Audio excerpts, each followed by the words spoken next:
characterized by its glittering waters, green landscapes, mountainous peaks, and abundance of sheep. The stunning Lake District is located in northern England and is one of the most beautiful places to see in the UK. We recently spent 3 days getting to know this unique area of England, including some of its must-see attractions, all of which we'll share with you today. But before we get into the itinerary, there are a few things I should share with you. The first is that in order to get the most out of the Lake District, you'll want to have your own vehicle. We personally took the train from London to Kendal and rented a car on site. From there, the region was our oyster. In terms of where to stay, Hawkshead and Ambleside are both great options thanks to their abundance of eateries, shops, and the fact that they're a great base from which to explore the rest of the region. And finally, the most important thing you need to know before visiting the Lake District is that despite being called the Lake District, very few of the 16 bodies of water in the region are actually known as lakes. Instead, they're known as meres, tarns, and waters. And so without further ado, let's get into the itinerary. We based ourselves close to Ambleside, and so this was our first port of call on day 1.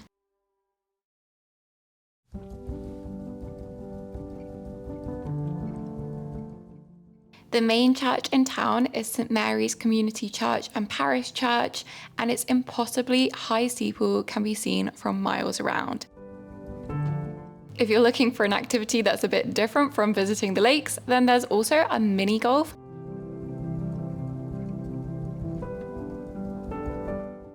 It only takes an hour or so to complete a round, so it's definitely fun for all of the family and not too taxing.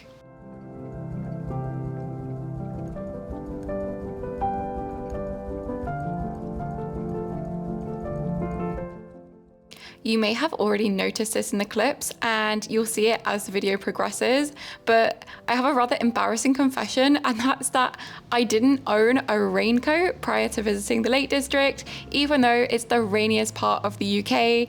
As such, this was the first thing I did upon arrival into the centre of Ambleside. I headed into a store and bought myself a raincoat with a hood. After that, pardon the pun, we ambled around Ambleside. It's honestly just a gorgeous little town, and you'll probably come away with a souvenir or two, especially considering that there are a number of beautiful bookshops in town.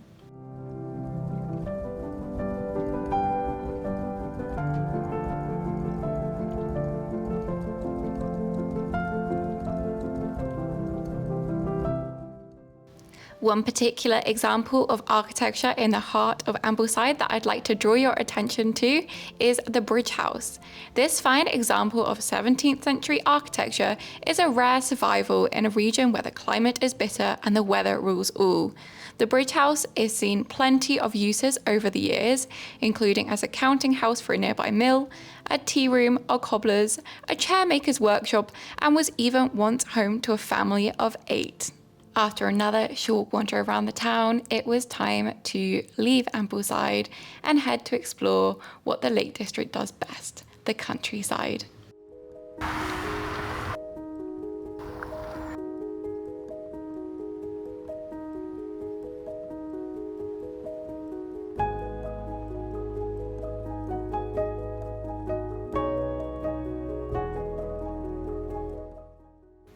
We opted to park in the Pelter Bridge car park, which is a paid car park and is fairly small, so do be sure to get there earlier in the day in order to secure a spot.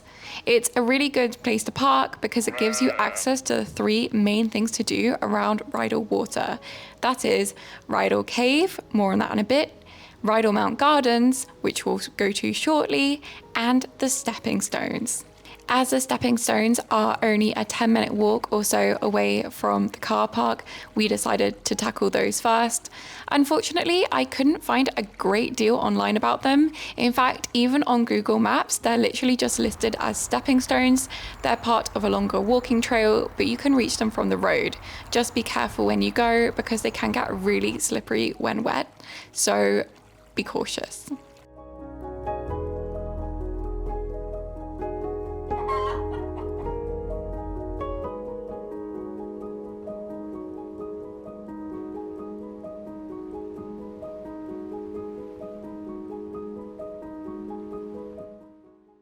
Next, we headed to Rydal Mount and Gardens.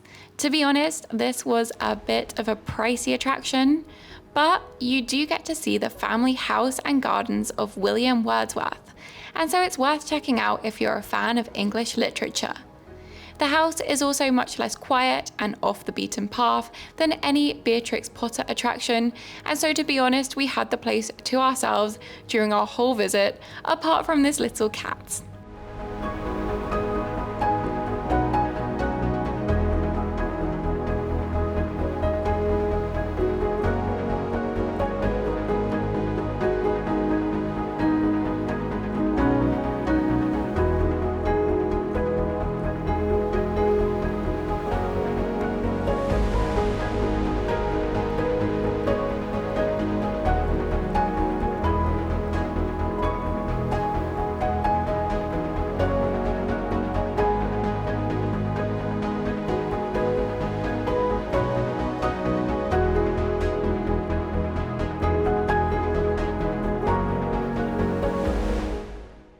William Wordsworth lived in the house from 1813 up until his death in 1850 at the age of 80, which in those days was pretty old.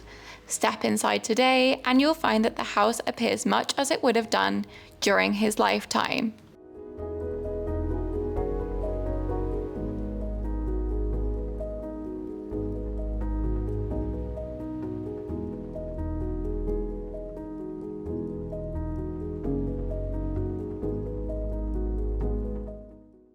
We went to the stepping stones, followed by Rydal Mount and Gardens, followed by the walk to Rydal Cave, although of course you don't have to do things in this order, we just did this because of the weather.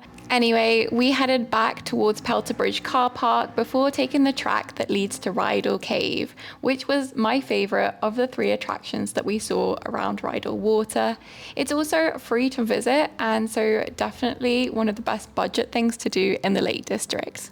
One of the best things about visiting Rydal Cave is that you'll have to walk past Rydal Water in order to reach the attraction. It's one of the smallest waters in the Lake District because it's only 1/4 of a mile wide and 3/4 of a mile long.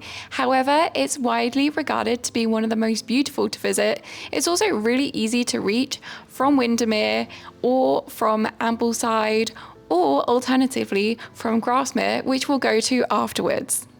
One of the most important things to know when you're on the way to Rydal Cave via Pelter Bridge car park and Rydal Mount is that you'll come across another cave before you get to Rydal Cave, which is known as Cathedral Cave. It seems kind of difficult to climb in and it's definitely not the right spot, so carry on going along the track. You'll know you've reached the right spot when you see so many people queuing to go across the stepping stones, which will take you into the actual Rydal Cave. There are little fish inside, which I thought was quite funny, but the most important thing to note here is that it might look natural, but it's actually man-made. The cave is the result of quarrying which took place over centuries, although it's now been forbidden, and leaving this amazing cave. As I might have mentioned before, the cave is completely free to visit, and it's so special that it was even used as a Witcher filming location. You might notice it from the first season when Jaskier steps in the cave. Otherwise, do head to the end of the cave through the stepping stones or alternatively on the side path, because the view of the reflection from inside is just unparalleled. Directly across from the cave, you'll find this pretty special view of Rydal Water. We then headed back to Pelter Bridge car park to take the car to head on to our next stop, which was Grasmere.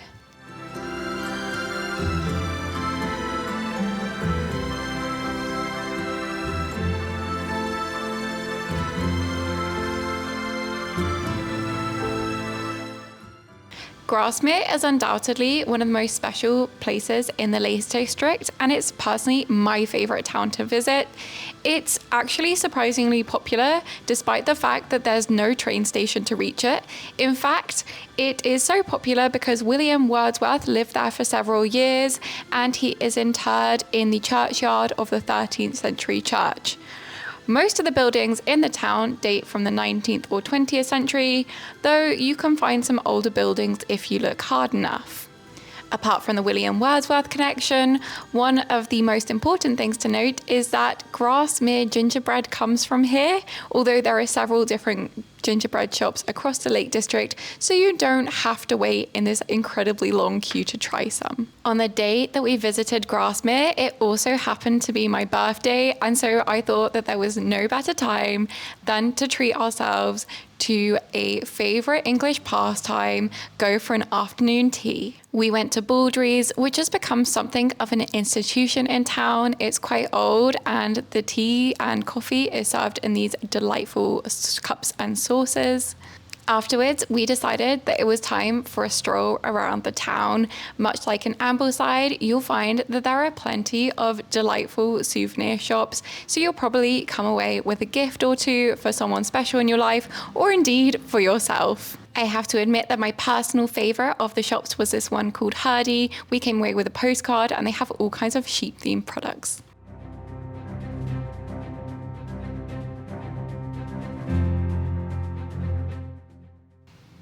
One of the newest additions of things to do in Grasmere is the Wordsworth Daffodil Garden.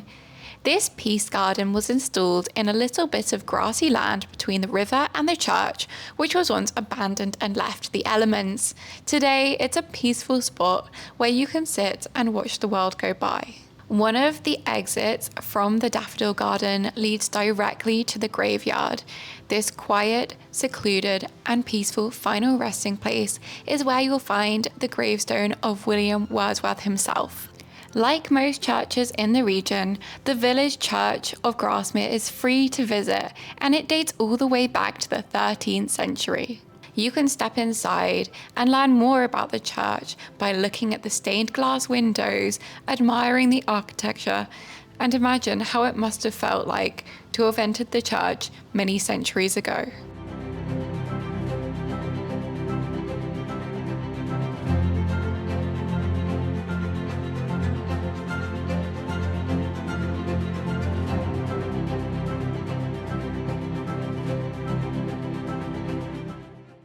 For one of the best views of Grasmere water, you'll want to head to the edges of the village. We found Grasmere Lakeshore to be simply magical, and to be honest, we couldn't help ourselves from taking dozens and dozens of photos and videos. It was truly just the most magical place. And then it was time to leave to head back towards Ambleside so that we could go for our dinner reservation for the evening.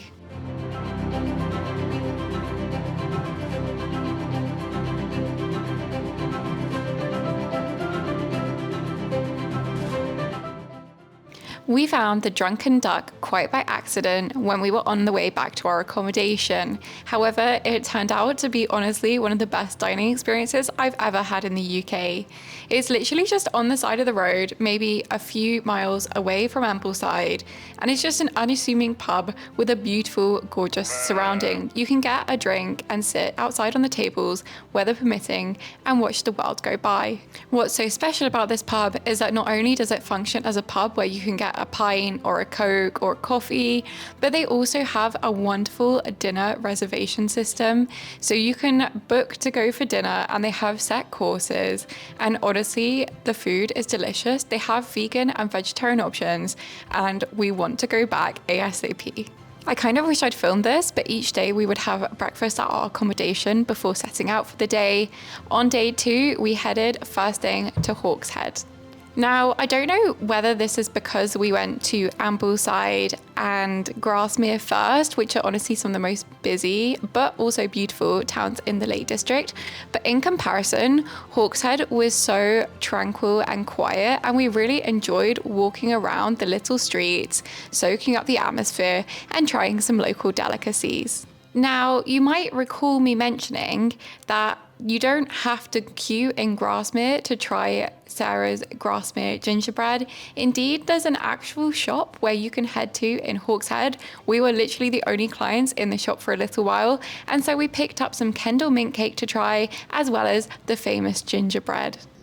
So we're finally trying the Sarah Nelson's gingerbread. On the back it says, a unique cross between a biscuit and a cake. It was invented in 1854 by Victorian cook Sarah Nelson and is still made every day to her secret recipe in Grasmere Village. We're actually in Hawkshead because the Grasmere Village shop was so busy that we decided that we would just try out this one instead. They're all over the Lake District, so that's a little tip.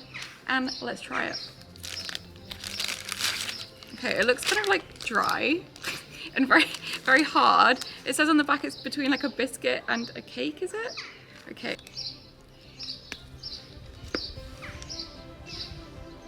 It's so dry, but gingery. Okay. So as you might have gathered, the gingerbread was definitely not as much of a hit as I thought it would be, especially considering the massive queues that we had seen in Grasmere. Nevertheless, we then entered the Hawkshead Church, which presides over the rest of the town and is honestly stunning. As I mentioned earlier, almost all parish churches in England are completely free to visit, so you can enter, wander around, read the plaques, admire the stained glass windows, and just generally enjoy the tranquility.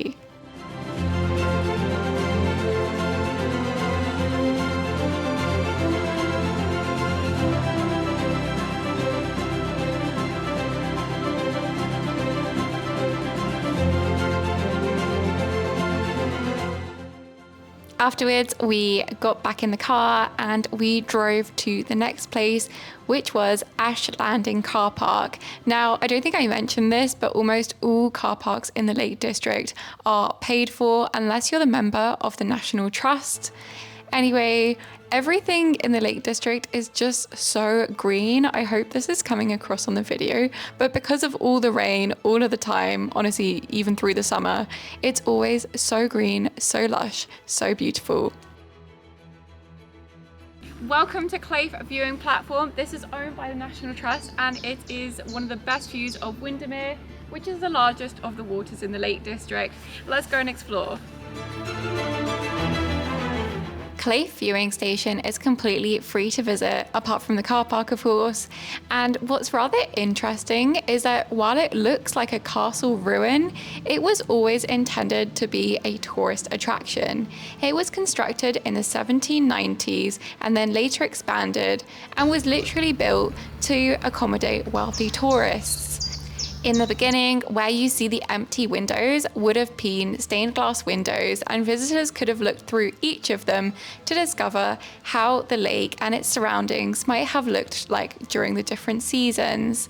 Another interesting point to note is that during the 1830s and 1840s, wealthy visitors used the viewing station for parties and dances. I can only imagine how cool and magical that must have been.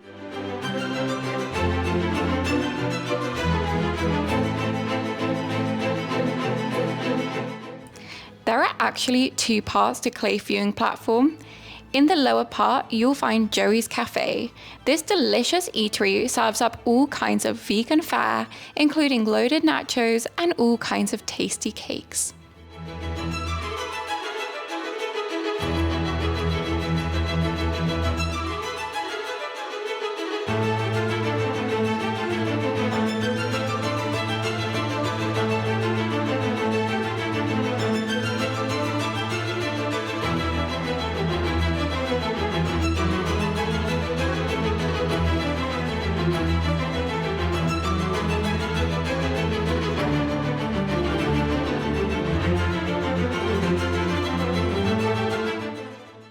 Now, you can drive all the way around Windermere Water in order to reach the other side of the lake, but frankly, it's more fun and also just a lot quicker to take the car ferry.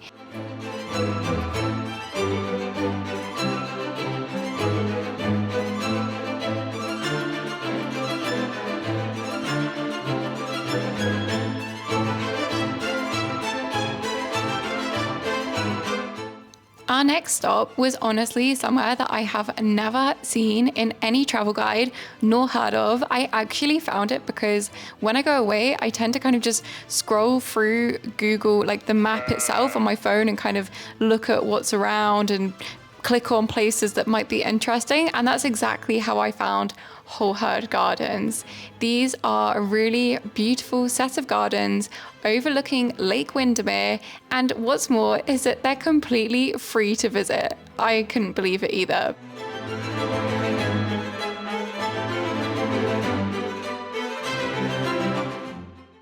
I'm already a massive plant lover, and so I definitely could have spent all day snapping photos of the flowers and enjoying the view, and not only that, but going into the walled vegetable garden area and heading into all of the greenhouses. Antoine really liked it too, but I think that after a while he thought, we have other things that we're meant to see on this itinerary, we should probably leave.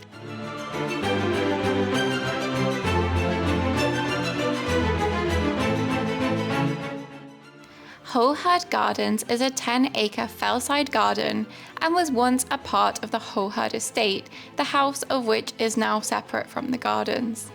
The garden was created in the late 1800s, but was eventually unfortunately abandoned by the middle of the 1900s as it proved too expensive to maintain. In 1969, the Lakeland Horticultural Society was formed, and they saved the garden, restoring it to what you see today.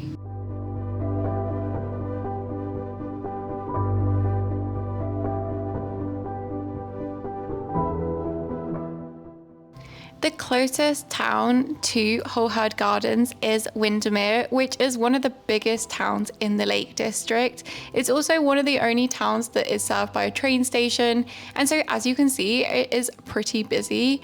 We were a bit peckish at this point, and so we headed into Toast, which is a delightful bakery. So we had some coffee and a cinnamon bun, and it was just so tasty. It was a really nice break. Even though that toast was amazing to try out, the main reason that we had headed to Windermere was to hike up to Orris Head. It's one of the easiest hikes in the Lake District, as it only takes an hour or two to go there and back. Obviously on the way down it's much easier and quicker.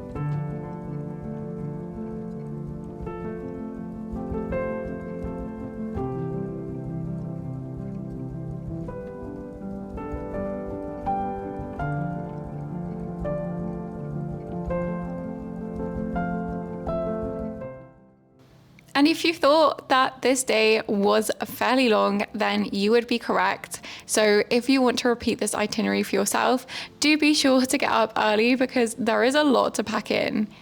After leaving Holehird and Windermere behind, we drove northwards towards the upper half of the Lake District, which in my opinion is incredibly beautiful. It's probably even more beautiful than the lower half, but the thing to note about this area is that it's definitely less served by towns and villages. There are fewer eateries around. It's definitely more rugged, and not only that, but the roads probably aren't quite as well maintained. Nevertheless, we kept on going because we wanted to reach Ullswater, which is in the northeast. Although we were heading towards Ullswater, we didn't go to the lake itself, but rather to a few hidden churches that you have to drive all the way around the 7-mile lake to access. We had to drive up some pretty steep slopes, and then we found the most secluded, magical church that I've ever seen in my life. Martindale is a speck of a hamlet with fewer than 50 permanent residents, and its church is nestled amongst impossibly green hills and is dedicated to St. Peter. The church finds its roots in the 1880s, and it is open to the public during daylight hours.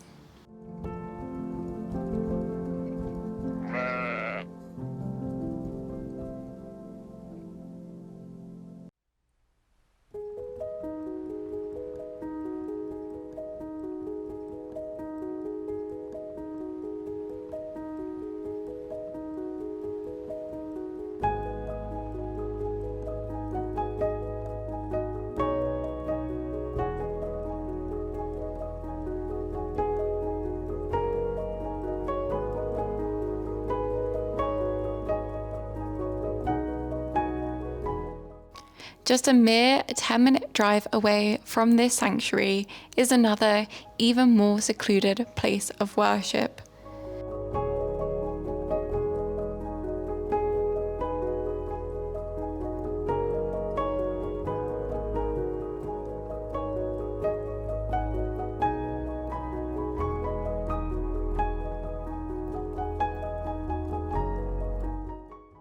The Church of St. Martin's is incredibly simple. It's also free to visit, and inside you'll find a simple few stalls and a pulpit.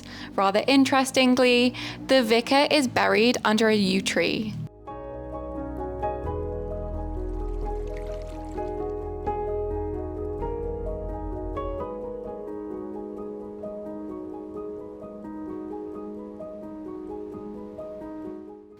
We then made our way back to Ambleside, which is where we had planned to go for dinner that night. As a side note, I would definitely recommend booking any restaurant you want to visit ahead of time, as all of the popular spots fill up fast, especially in the summer. This aside, we also managed to go for a short walk on the Ambleside Pier prior to dinner, and this is a really special place that you have to make it your way to. It's a bit of a way out of town, so you might want to take your car. Alternatively, if you do have the time, you can walk there.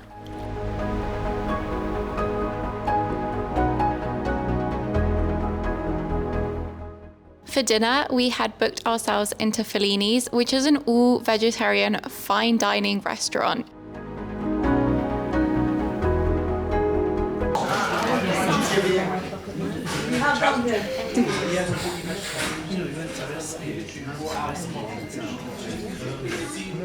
Oh my god, that seems such a good.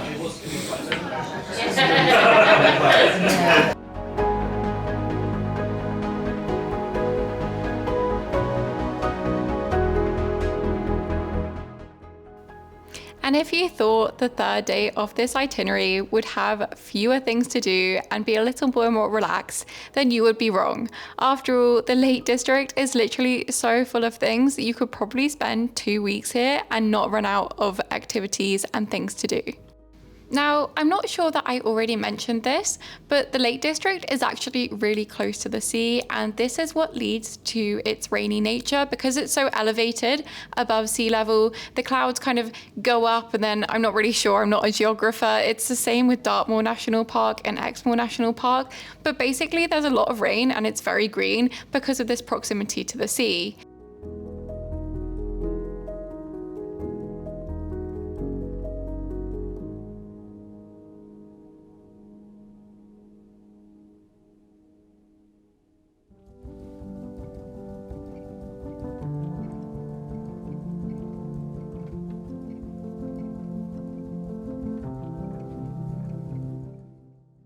Now, this is one activity that you'll want to arrive for well in time, and preferably in the morning, leaving you the rest of the day to explore, and that is the Ravenglass and Eskdale Steam Railway.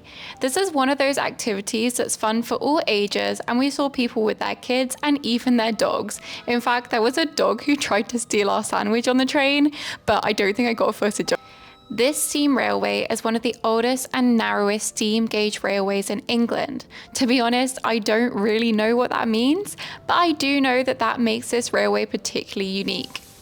The price per person was quite expensive at £20 each, but it's something that we know is a must-see in the Lake District, and so we made the splurge. You can choose indoor or outdoor seating, and as it was nice weather, and we had our raincoats just in case of a downpour, not to mention to protect the cameras, we opted for the outdoor seats. Oh, and they're also cheaper than going in the interior seating, so it's an all-around win-win. The journey takes around 40 minutes to reach Dalegarth for Boot Station. Depending on the return ticket you choose, you'll then have around half an hour to 40 minutes to 2 hours before your return ticket. As I had a number of activities planned for us, we opted for just half an hour before our return journey.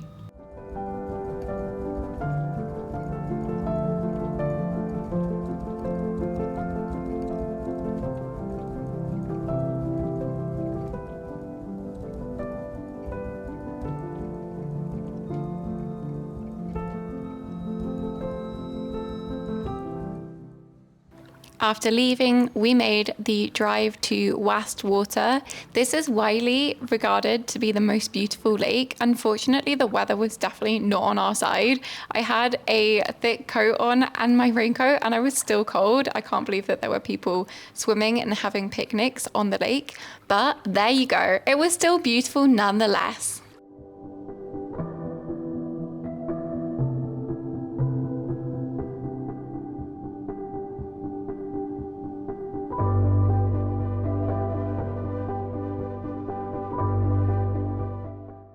The next spot we headed to was on the way to where we were actually going and wanted to prioritize, and so we decided to make a quick stop at Windlatter Forest. As the only mountain forest in England, we decided to check it out, but I certainly wouldn't prioritize a visit if you don't have a great deal of time in the Lake District. If you do have time to explore, then there are several trails you can take which will allow you to explore the beauty of this unique region.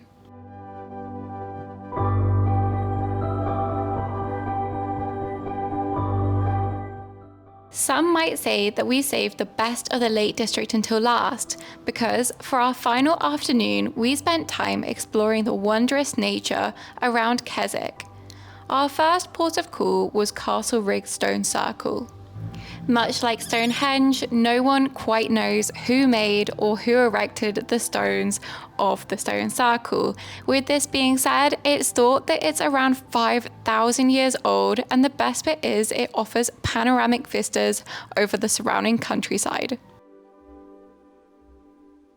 We then drove back through Keswick to reach what is widely regarded to be the best view of the entirety of the Lake District, and that's Surprise View.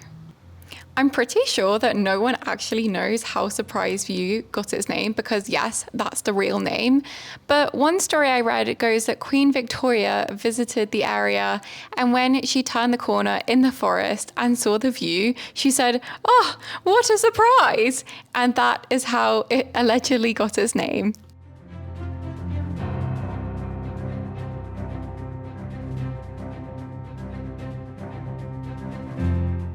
Just a little way down the road on the way to Surprise View, but we ended up stopping on the way back in case the weather changed, as we wanted to get the best view of Surprise View, is Ashness Bridge. Now, if you're not used to the English countryside, then the first thing that will strike you about this bridge is that it is a single track, and that means it's very, very narrow. So one thing that we did when we were there is that we just watched people trying to drive over the bridge. We were luckily in a small car, so we weren't really impacted, but it's thought that the original bridge on site, as this isn't the first one, was actually built for pack horses. So you can imagine, since it was built for horses, how narrow it is.